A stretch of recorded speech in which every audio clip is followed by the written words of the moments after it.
afternoon, everyone. Bonjour à tous. Thank you for joining us. Merci d'être parmi nous aujourd'hui. My name is Kina Leclerc and I will be your moderator. Je m'appelle Kina Leclerc et je serai la modératrice de ce point de presse.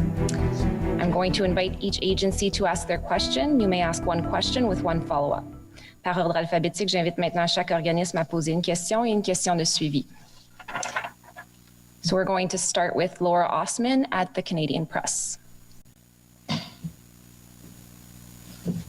Laura, are you on the line?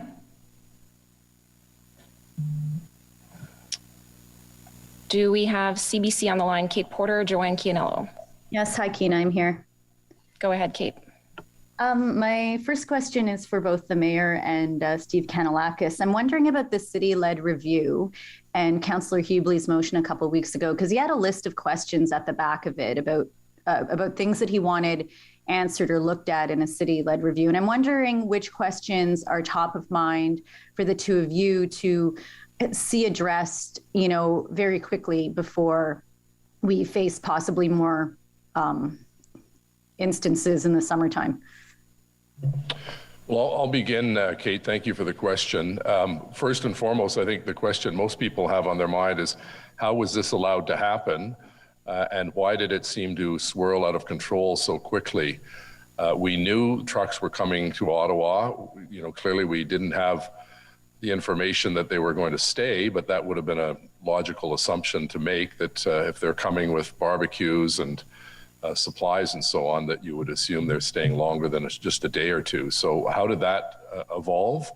And more importantly, how do we prevent it from happening in the short term and the long term? I think Councillor McKinney's motion on Wellington Street is a good first step, so that we have better intelligence coming from our agencies, such as the OPP, that monitor and control the highway system.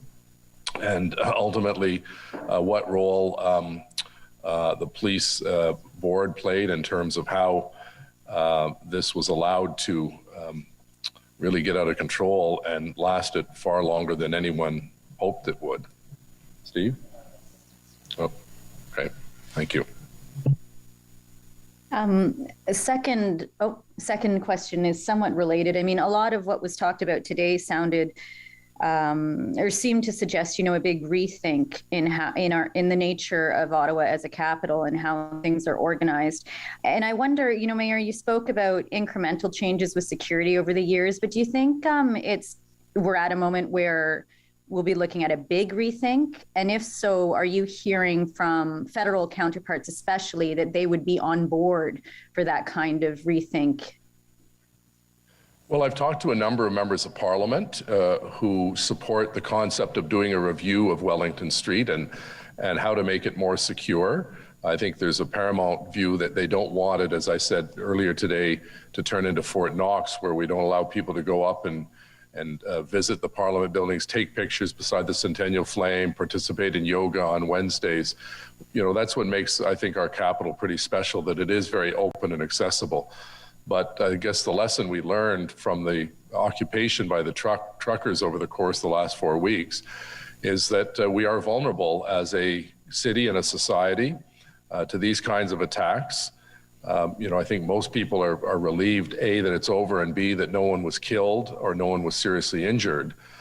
But we have to make sure on a go-forward basis that something like this never happens again. And it's clear Wellington Street was viewed by the truckers as a bit of a prize, because they had their stage set up with the backdrop of Parliament Hill. And that cannot be allowed to happen again. And that's why we need the review that the City Council has unanimously agreed to do, to get these answers, to help us understand what went wrong, and more importantly, how do we ensure that it doesn't happen again? Because the stress and strain that people who lived in the neighborhood felt, together with the risk that we put first responders at, has to be rectified, so that others don't get the same idea as copycats and come back here thinking they're going to go and be able to squat basically for whether it's 4 hours or 4 weeks. Thank you. Thank you, Kate. Do we have Laura Osman on the line now? Yes, hey there. Thanks, Kina. Is Steve Kanellakis there? Yeah, I see him. Steve, you mentioned the need for an emergency plan that includes all three levels of government, and I think people would be surprised to know that there isn't something really formal in place. I know that you do have Intersect, and I'm wondering to what extent that was used and how effective it was and what it was lacking in terms of planning for this event that we knew was coming. Hi, Laura. Yeah, what I'm getting at is Intersect was used, and it still is in place. I think what I'm getting at is that there has to be a formalized structure with key decision makers when a situation in the National Capital Region escalates to a point that it's beyond the local authorities to deal with. And when we get to that threshold, I think we need to understand what that is, and then what things kick in at an intergovernmental level to immediately bring together key decision makers to deal with the event that's happening in the National Capital Region. And, that happens now almost organically, even despite Intersect, in terms of when key people get together to make decisions about additional resources. It usually happens in a case like this, police to police, where the police chief here would contact the police commissioner, the RCMP commissioner, the OPP commissioner, and make requests. And as we started pulling ourselves together, more people started getting involved in the discussions of how to respond, including CSIS, including deputy ministers from key departments in public safety and others, the SolGen in Ontario, and ourselves. And then we started ramping up, but there's a lag for that to happen. We don't have a formalized agreement with the feds and the province. I mean, there's obviously legislation when they kick in the Emergency Act federally, or the emergency is declared by the premier, things happen. But in the National Capital Region, I think we have to start looking at ourselves very different than any other jurisdiction in the country, because we border a province, two provinces, because of the federal jurisdiction, because of our national institutions that are here, the Supreme Court, as the mayor had said, our Parliament buildings, the Prime Minister's office, key institutions are here. Many of our security organizations, institutions are here. And so my belief is, and from my experience over the years, is that it's time to now look at ourselves differently, so that we don't end up with an event where, we're trying to pick up the phone and reach people at an ad hoc basis, and that there's a formalized, elevated emergency management center, just like we have at the city, and the feds have theirs and the province have theirs. We all have it, but they need to be integrated immediately as soon as we see things escalate. And to that end, there's also been this idea floated that maybe Wellington should be included as part of the parliamentary precinct, and Ottawa should sort of give up jurisdiction over that area. Mr. Mayor, I'm wondering about your initial thoughts about that, whether that area should be, sort of strictly the responsibility of the federal government in terms of, non-municipal services. I think it's a very good question, because it really is a dividing line between the parliamentary precinct and the Parliament buildings, but the other side of the street is also parliamentary precinct, because you have the PMO, you have the Wellington building, you've got the Victoria building, which houses senators, and you've got the Senate chamber itself by the old train station. So it is a strange situation that I think should be looked at to rectify, to give full jurisdiction to one agency, because right now, as I said, you've got federal jurisdiction on the right-hand side and on the left-hand side, but in the middle is a municipal street. And we've gone through street exchanges and land exchanges with the federal government over the years, and I'd be certainly very open to having that discussion that was instigated by Councillor McKinney's motion this afternoon. Thank you. Thank you. We'll now be going to Alex Gouge at City News Ottawa. Hello. I just have one quick question for Mayor Watson today. Given the supports that Council passed today following the demonstration, how do you think that will regain the public's trust following the whole occupation of Ottawa? Well, its intent really is to help the business community, Alex, as much as possible, whether it's waiving some parking fees and transit fees, and providing some grants to the business improvement areas to act as marketing organizations to bring people back to their neighborhoods. The business community, particularly the small independent business community, was suffering greatly prior to the occupation because, of course, we sometimes forget the last 4 weeks we've not only had to deal with the crisis of the occupation, but we still have a pandemic. And so particularly the restaurants and gyms that suffered tremendously ended up suffering again as a result of an imposed lockdown by the truckers. So we have been encouraging the federal and provincial government to come to the table with significant dollars to help both small businesses as well as employees who have lost their job. And what we were able to do with our resources is to put them into those 5 or 6 initiatives to help businesses in the short term try to regain some of their clientele and encourage other members of the community to come and support those businesses that were in the red zone. And, I think there are a lot of good ideas that came out. I think almost all of the ideas were passed unanimously with one exception. So there's strong support around the council table to do whatever we can with our limited resources to really help kickstart the tourism season and just generally help those businesses who have lost, in many instances, tens of thousands of dollars because their customers were locked out from coming to visit them. Thank you. Thank you. That's my only question today. Thanks, Alex. We're going to now go to Ted Raymond at CTV Ottawa. Hi there. I kind of want to jump off of Alex's question there to start, Mayor Watson, just about the motions and the supports that were passed today. Do you believe that this will be enough, or do we still need more help to kind of overcome this this situation that we've found ourselves in? Ted, that's a good question. As you know, by law, we're not allowed to bonus or directly subsidize a business. That's in the Municipal Act. But what we can do are the things that we put forward today that help business improvement areas, the Ottawa Music Industry Coalition that helps to bring down the cost of parking and transit for those people in those 2 wards, in particular, Rideau Vanier and Somerset, that suffered the most. It's not enough if it's on its own. That's why I applaud the federal government's initial statement of $20 million. But we know that it's going to take more than that, and we're going to have to get the province involved. I've been speaking with Minister MacLeod, and I know Minister Bethlenfalvy understand very well that we need support here in the City of Ottawa now more than ever. So with all of the 3 orders of government working together in a spirit of collaboration, we will do our very best to make sure that these businesses who have suffered, and many hanging on by their fingernails, to actually survive what is often a tough time in the restaurant business, after Christmas and with the cold weather and the icy conditions that we see today.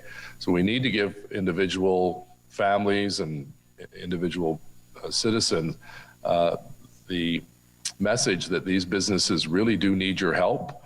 It's not to take away from your other businesses in other parts of the city, but I think those businesses who were not in the lockdown would understand if maybe we spend a little bit more time and money supporting a local business that was locked down to help them in their time of need.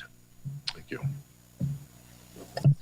Thank you. My follow-up is to Mr. Kanellakis, and I'll take some comments from Mayor Watson as well on this, just regarding the statement you made earlier today, Mr. Kanellakis, regarding about $30 million estimated to deal with this occupation. Obviously, I imagine you're prepared for that cost to go up.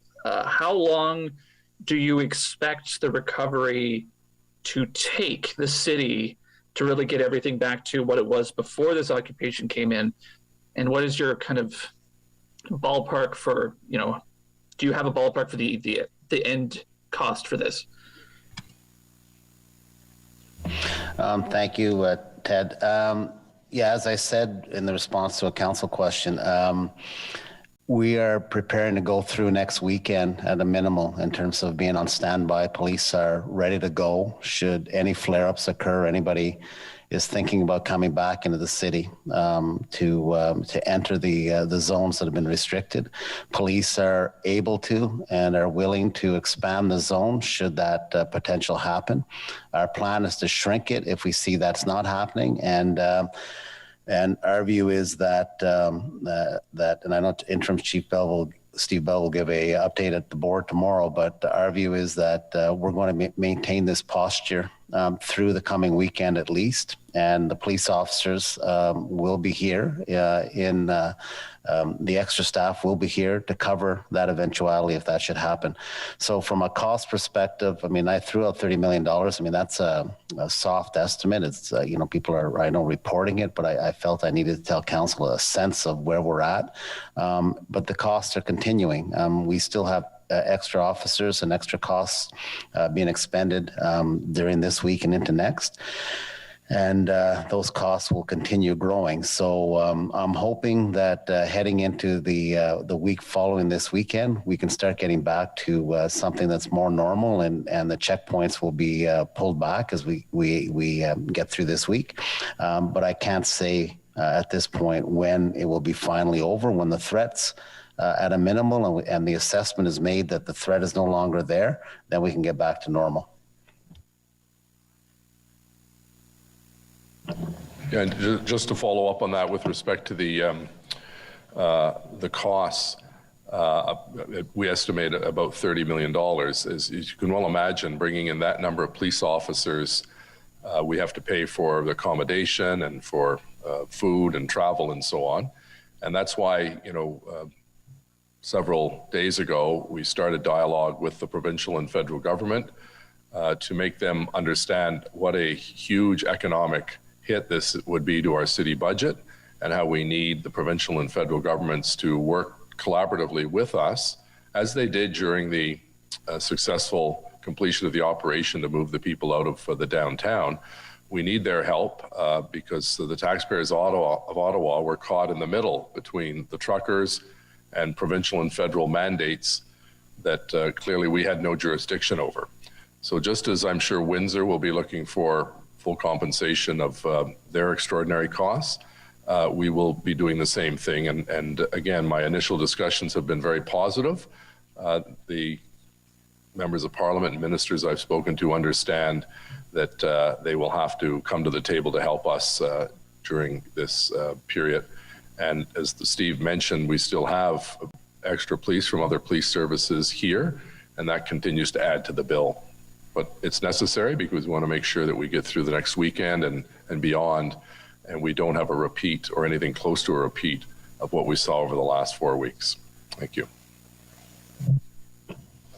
Thank you. We'll now proceed to Crystal at Global News.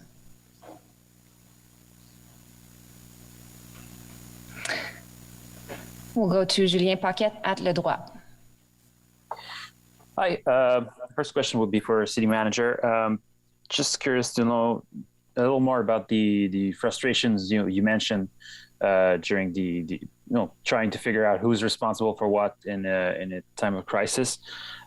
Was this mostly a police issue, or can you give us examples as well of how these frustrations came to your office or to the city administration? Yeah, I don't want to characterize it. I don't think we should characterize it as frustrations. I think that what we have is an ability to escalate the response in the city with police and when these types of events happen, with police as the lead and the city supporting. And the police reach out to other police agencies when they need help for them to come in. This was a unique experience in that it passed any threshold we've ever experienced before. And therefore, it was left to the police chief, the commissioners of the OPP and RCMP, and other police chiefs across the country and the province to organize in terms of bringing resources here. And, you saw as this thing progressed, we saw orders issued by the province, we saw the Emergency Act issued by the federal government. All those things were in the works. We had a group of people that were coming together, but it was very much an organic process rather than a formalized structural command of the National Capital Region involving key stakeholders, key decision makers at the police and at the other bureaucratic and support levels, intelligence services, etc. They're all working behind the background. All the work is happening. What I'm suggesting, though, is that, police really got going when they brought in their integrated command center, when they brought in an integrated structure between OPP, RCMP, and Ottawa Police. And I think we need the same kind of approach with all levels of government, with senior bureaucrats and senior enforcement officials, law enforcement officials that are working around the table like we'd handle a flood, like we'd handle a tornado, or any other major incident that happens at the local level, elevating it to a national level, which the government has. They have the Government Operations Center, and they have a number of mechanisms to deal with it. But I'm talking about the integration between the local, provincial, and federal level is an organic process versus a formalized process when it expands beyond the ability of law enforcement to deal with it at the local level on its own. And I think that has to be reviewed for the National Capital Region in terms of what is the security structure that's going to be in place to ensure that when something is escalated to a point that our local police can't handle, that we automatically kick in a table that has all the right people at it immediately with clearly defined roles and understandings of what we need to do to move forward to manage the event. Okay, I'll just repeat my question. What I was looking for is maybe examples of situations where these different roles needed to be clarified, or situations in the past few weeks where maybe the city was waiting for the federal government to step in, or vice versa, basically. Well, it was effectively, you saw a lot of the things that came into effect as the protests evolved. And many of those things came out in the Emergency Act. Those orders, the commercial vehicle operating registration, the looking at insurances at the MTO level, at the provincial level, looking at various laws that would help the police deal with it. Those kind of regulatory things are not the police who do that. It's the public servants who work in those various departments. So those things should be coming together, integrated with the enforcement efforts so that it's handled. And so I think the lag that we saw is that those things took some time to put into effect, to the point where it got to an order being issued by the province, emergency order, or emergency act issued by the federal government. And that work that was happening in a incremental approach where people were looking at it versus being at the table with all the right people and understanding what our roles were in terms of bringing all the tools of government to be able to help the police action this in a much quicker way. Parfait. Puis, dernière question pour Monsieur le maire, rapidement. Mr. Mayor,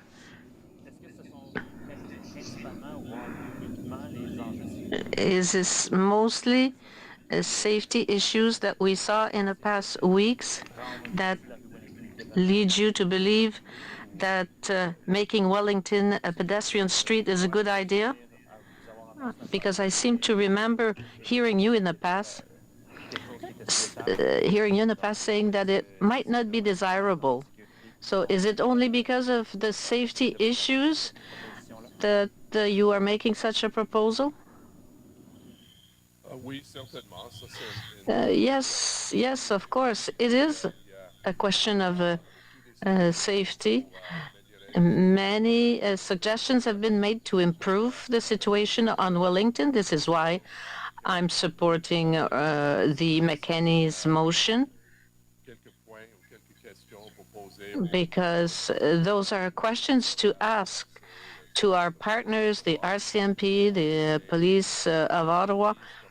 When we experience a crisis like we had, it's always a good time for the elected reps and bureaucrats to ask questions on how we can protect the parliamentary precinct, because it's a crisis not only for the city of Ottawa, but the whole country, because we're the capital of the country, the national capital, and it's not acceptable to see trucks and demonstrations occupying a street like this, a very important street for the city and for our country.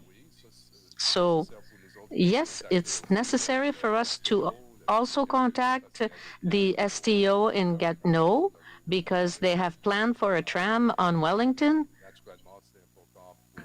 And of course, it's important for us to start the discussion with the federal government and the other partners, the NCC, the Ottawa Police, and of course the City of Ottawa, because we're responsible for Wellington Street. But on both sides of the street, it's a federal responsibility. So I hope we'll find a solution to improve the general situation. But at the same time, as I said in English, it's no time to build Fort Knox. It's important for the democracy to have open spaces for the citizens who come to visit, who want to do yoga, to have legal demonstrations, and so on. Thank you. Thank you, Julien. Hi, Kina. Thank you. A question for Mr. Kanellakis. I just want to make sure the $30 million soft estimate you provide, is that all-encompassing? So it includes all the police costs and all of City Hall's non-police costs? Yeah. Hi, John. No, everyone, I'm all sorry I threw out the $30 million. I mean, I wanted to give a sense. That could change. I might be off on the $30 million. That we started off as I'll tell you what it includes, but we started off with a known figure of about $800,000 a day in the first couple of weeks, with about another $250,000 a day for city services. So we were about $1 million a day before the influx of all those officers from across the country came into the city. So it includes overtime, it includes their accommodation, includes all their meals, includes any special equipment they had to buy, and it includes anything they needed to expend for them to be able to respond while they're here, and to keep them here. And including on the city, it would include all the overtime costs, everything from fuel to any other salt or whatever maintenance equipment they need. So we captured anything in a cost center that was related to our response at the municipal and the policing level to the demonstration. And as I said, the costs are still rolling. They're still being added up, in the sense that we're still realizing real costs because people are still here working in an extraordinary way from what our normal operations are. Okay, thanks, Steve. Question for the mayor, and it has to do with the Wellington Street discussion. Is there anything the city loses by potentially letting go of Wellington Street as a municipal asset? And do you anticipate the feds would want to unload an Ottawa-based street to the municipality as an exchange? That's a possibility, John. That's what happened, for instance, during the negotiations for the baseball stadium. Certain streets were handed over to the city. One that I know of is Clemmo Avenue. It used to be a federal street, and now it's a municipal street. That just made sense because it was a bizarre situation where you had to have the RCMP come and issue parking tickets on Clemmo because we didn't have the jurisdiction because it was a federal street. So that may be part of the negotiations. Obviously, if we agree to have Wellington turned into a federal street, it would save us some money simply because of snow plowing and the like, although we'd probably be contracted to do that. But those are the kinds of questions that we have to get answers to.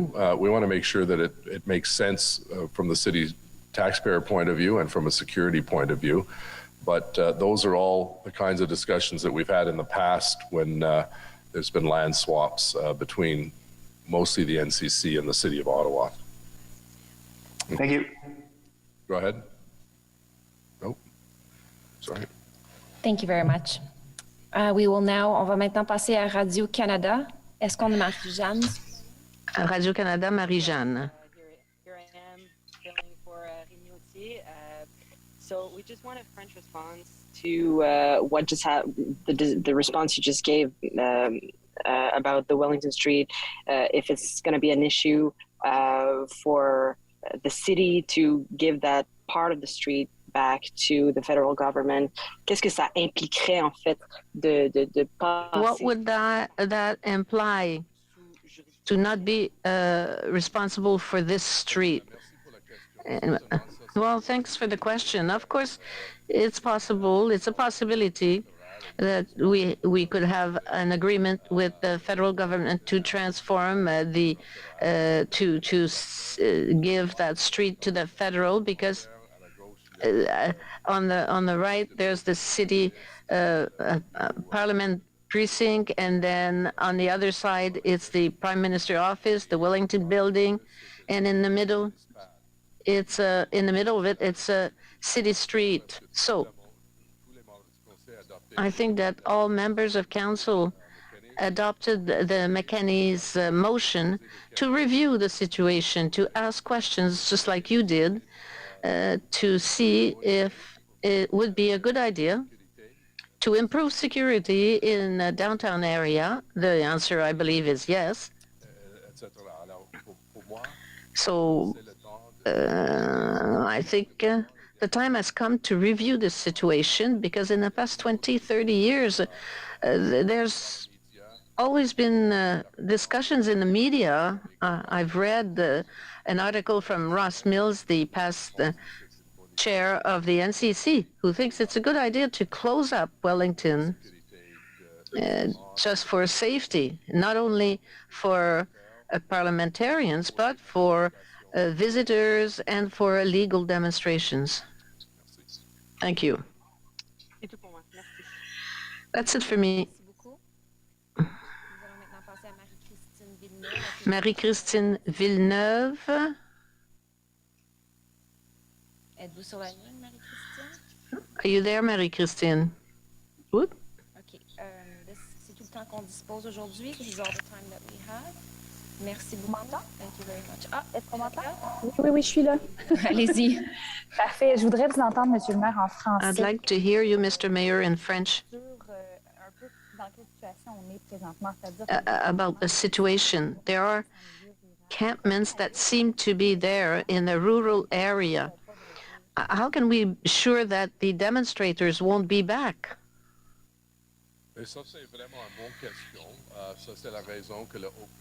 That's a very good question. That's why the OPP, who was responsible for the rural areas in the West End and the East End, is there to follow their activities, because right now there are no encampments in the City of Ottawa. I think there's one in Greeley, but it's been dismantled. There are big trucks in Arnprior, Ambrin, in Vankleek Hill, and that's the responsibility of the OPP to share any intelligence with us if they see any movement of the big trucks.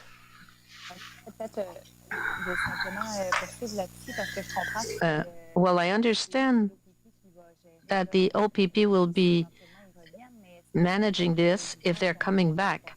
But if we think of the residents that lived through this for 3 weeks, it's hard to believe that there's still a movement outside of the city, because you feel confident to say that we're not going to go through this again? Well, of course, our goal is to ensure the protection of the residents, the restaurants, the small businesses in the City of Ottawa. This is why there are many police officers, police officers who came from outside the city that remained here in the red zone. The red zone has been reduced compared to yesterday, and those are good news for the residents. And we're still in an emergency state at the federal, at the provincial, and at the municipal level. The 3 levels of government adopted a resolution to provide more protections to the residents. So for me, it's important that this be maintained, that presence of police officers to comfort the residents of the downtown area and lower town area. This concludes our media avail.